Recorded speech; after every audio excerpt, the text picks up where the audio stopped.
Quand on parle d'état financier, la première des choses à laquelle tout entrepreneur ou tout chef de société pense, ce sont les impôts. Le but des états financiers, c'est d'abord de rendre compte de votre activité. Première chose, les états financiers, c'est des documents qui permettent de rendre compte de votre activité au cours d'une période donnée. Cette période, généralement, c'est du 1er janvier au 31 décembre, on l'appelle l'exercice comptable. La deuxième chose étant le compte rendu de votre activité au cours d'une période donnée, c'est que les états financiers vont vous permettre à vous, en tant que dirigeant, de prendre des décisions. Parce que ça retrace l'historique de tout ce que vous avez fait depuis le 1er janvier jusqu'au 31 décembre. Donc ça vous permet de faire un point.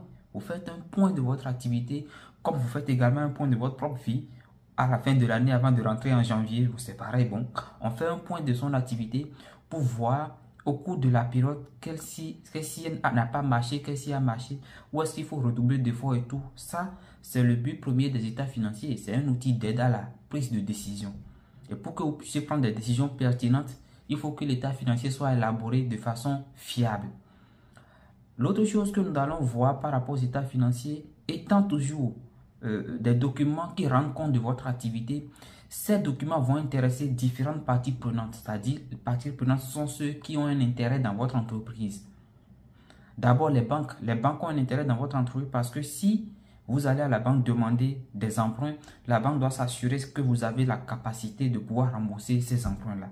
Ce sont les états financiers qui seront votre témoin, qui vont prouver à la banque que au cours de l'exercice, voici ce que telle société a généré comme résultat et tout. Voici ce qu'on appelle sa capacité d'autofinancement et tout. Et cette entreprise, effectivement, a la possibilité d'emprunter jusqu'à 10 millions, 20 millions, 30 millions, 600 000 et tout, et pouvoir rembourser. Donc, sans les états financiers, la banque ne pourra pas s'assurer de votre capacité de remboursement et donc sera dans l'incapacité de vous octroyer des emprunts. Et si vous voulez forcément souscrire à des emprunts, la banque sera obligée de vous demander d'autres garanties. Autre chose, c'est que les états financiers vont permettre aux clients, aux fournisseurs d'avoir plus confiance en vous. Si dans vos états financiers, les clients ou d'abord les fournisseurs remarquent que votre activité évolue, les fournisseurs seront maintenant aptes à vous accorder des marchandises à crédit. Vous comprenez? Mais si vous n'avez pas d'état financier, quel est le témoin?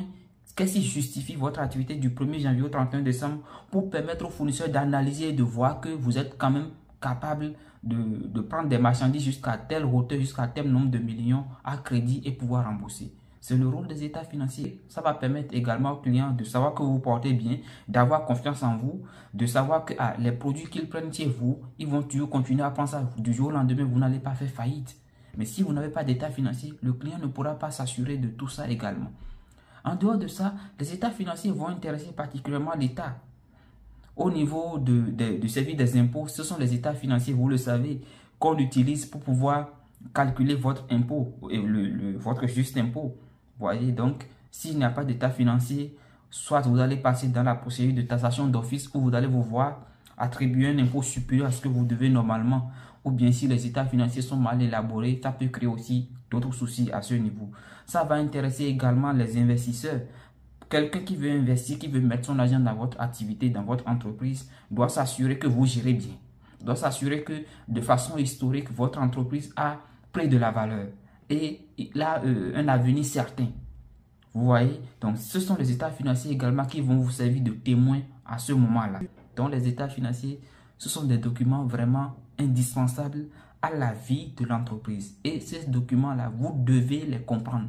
Lorsque vous faites élaborer vos états financiers par un expert comptable ou bien par votre comptable, il faut que celui-ci vous explique les différents montants, les différents postes qui sont dedans afin que vous puissiez les comprendre et utiliser les informations qui sont contenues dans ces états financiers afin de prendre des décisions pour votre activité. Sinon, cela n'a pas de valeur ajoutée. Si les états financiers ne vont servir qu'à payer les impôts, c'est complètement inutile. Et ça n'a pas de valeur ajoutée pour vous. Alors que c'est quelque chose, c'est un outil qui vous permet de prendre des décisions stratégiques. C'est un outil qui vous permet de vous fixer des objectifs, de vous fixer des points de repère au cours de la vie de votre entité.